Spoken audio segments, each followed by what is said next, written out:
فرمایا ذالکل کتاب لا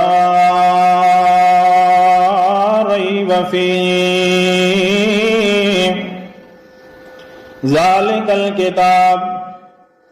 اللہ نے اس کتاب کو پڑھنے سے پہلے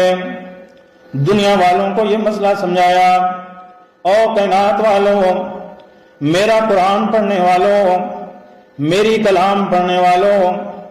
ذہن کے اندر یہ بات رکھنا، دنیا کی ہر قسم کی تم کتابیں پڑھتے ہو، دنیا کے ہر قسم کے تم صحائف پڑھتے ہو، خط و پیغام پڑھتے ہو، مگر تمہارے دل کے اندر یہ بات آ سکتی ہے کہ اس کے اندر شک بھی ہو سکتا ہے، غلطی بھی ہو سکتی ہے، جھوٹ بھی ہو سکتا ہے، شک ہو سکتا ہے، وہم ہو سکتا ہے، گمان آ سکتا ہے، بات دل میں خیال وسوسہ آ سکتا ہے، مگر اللہ فرماتے ہو کائنات والو ذالک الکتاب لا ریب فیہ، اس کتاب کے اندر کوئی شک والی بات نہیں ہے نا، ساری باتیں تو سچی باتیں ہیں، ساری باتیں تو حق والی باتیں ہیں، ہر مسئلہ اس کے اندر حق والا بیان کیا گیا، اس کے اندر ہر بات سچی اور پکی اور پختہ بیان کی گئی۔ دنیا کی کوئی کتاب لے آؤ، دنیا کی کوئی روایت لے آؤ، دنیا کی کوئی بات لے آؤ، اگر تم نے اس کو سچا جاننا ہے، اس کو پرکھنا ہے، اس کا معیار چیک کرنا ہے، تو فرمایا قرآن پر اس کو تولنا پڑے گا۔ اگر قرآن اس کو صحیح کہے گا، قرآن کے مد مقابل آئے گی تو اس کو چھوڑنا پڑے گا، یہ قرآن کی شان ہے۔ قرآن کے مد مقابل آ جائے تو اس کو کیا کرنا پڑے گا؟ چھوڑنا پڑے گا۔ آج یہی بات مولویوں کے لیے مشکل بن چکی ہے، آج یہی بات دنیا والوں کے لیے مشکل بن چکی ہے۔ قرآن کے مد مقابل کوئی روایتوں کو لے کر بیٹھ گیا،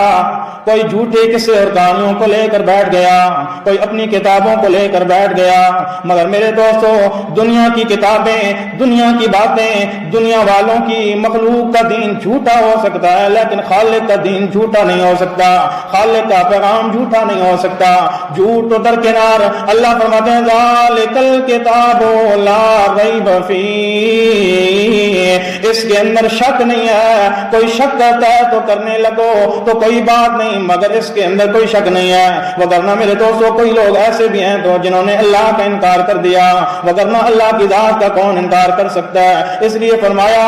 میری کتاب کے اندر کوئی شک نہیں ہے، کوئی شک کرتا ہے تو کرتا رہے۔ اس لیے اللہ پاک نے اپنی قرآن کی، اپنی کلام کی شان بیان کرتے ہوئے قرآن مقدس کے اندر 3 قسم کے چیلنج کیے۔ ایک مقام پر اللہ نے فرمایا او کائنات والو، اگر میری اس کتاب کے اندر شک کرتے ہو، میری اس کتاب کے اندر تمہارے ذہنوں کے اندر کوئی بات ہے تو فرمایا تم یہ کرو، ان کنتم فی ریب مما نزلنا علی عبدنا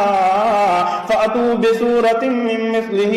وادعوا شہداءکم من دون اللہ ان کنتم صادقین۔ اگر تم میری کتاب کے اندر شک کرتے ہو، تم کہتے ہو کہ یہ اللہ کی طرف سے کتاب نہیں ہے، یہ بندوں کی طرف سے لکھی ہوئی اور پڑھی ہوئی سنی ہوئی کتاب ہے، تو پھر اس کتاب جیسی کوئی کتاب لے آؤ۔ اگر کتاب نہیں لا سکتے تو سورت لے آؤ، سورت نہیں لا سکتے تو 10 سورتیں لے آؤ، 10 سورتیں بھی نہیں لے آ سکتے تو پھر فرمایا کہ 10 آیتیں لے آؤ۔